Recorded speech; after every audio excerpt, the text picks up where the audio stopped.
Saludos a todos, muy buenas, bienvenidos a Madridismo al Día. Este vídeo creo que es totalmente merecido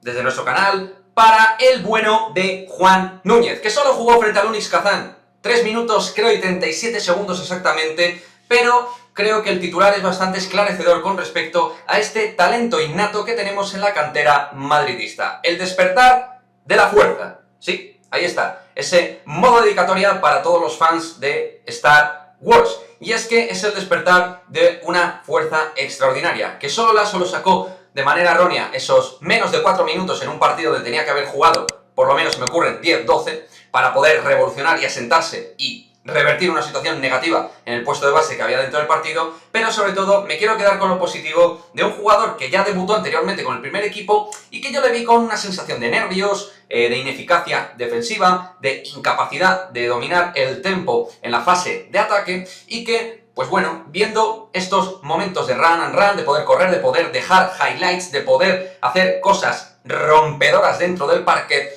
pues empiezo a ser muy optimista con lo que, reitero, es uno de nuestros grandes talentos. Para mí, ahora mismo, con Elijon Ndiaye, los dos grandes talentos, quitando a Tristan Vukcevic, que ofrece dudas y que por otra parte es más bien jugador de primera plantilla. Pero es un tipo con unas condiciones innatas para el baloncesto, grandísimo bote, luego una capacidad bestial, brutal para visualizar todo lo que hay en el panorama alrededor, tanto a los pivots como a los exteriores, y que luego en defensa también tiene la capacidad, porque tiene bastantes muelles, tiene una gran movilidad lateral que le permite también poder efectuar un buen trabajo en el bloqueo y en el rebloqueo defensivo. Así que estamos ante una zurda que, si sigue creciendo dentro del baloncesto madridista, va a darnos muchas alegrías, pero este despertar de la fuerza se tiene que confirmar, y para que se confirme, Pablo Lasso, en esos momentos donde faltan jugadores en el puesto de base, le tienes que dar alas, que vuelen. Déjale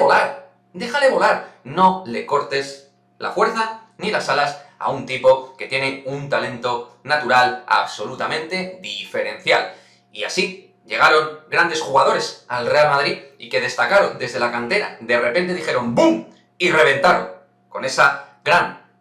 capacidad innata a nivel de talento, pues mediante un momento determinado que se pedía el sitio para ese chaval y ese canterano, pues explotó y se confirmó como jugador del primer equipo. Pues espero que Pablo Lasso haga eso con Juan Núñez, que, como digo, es el gran despertar de la fuerza madridista.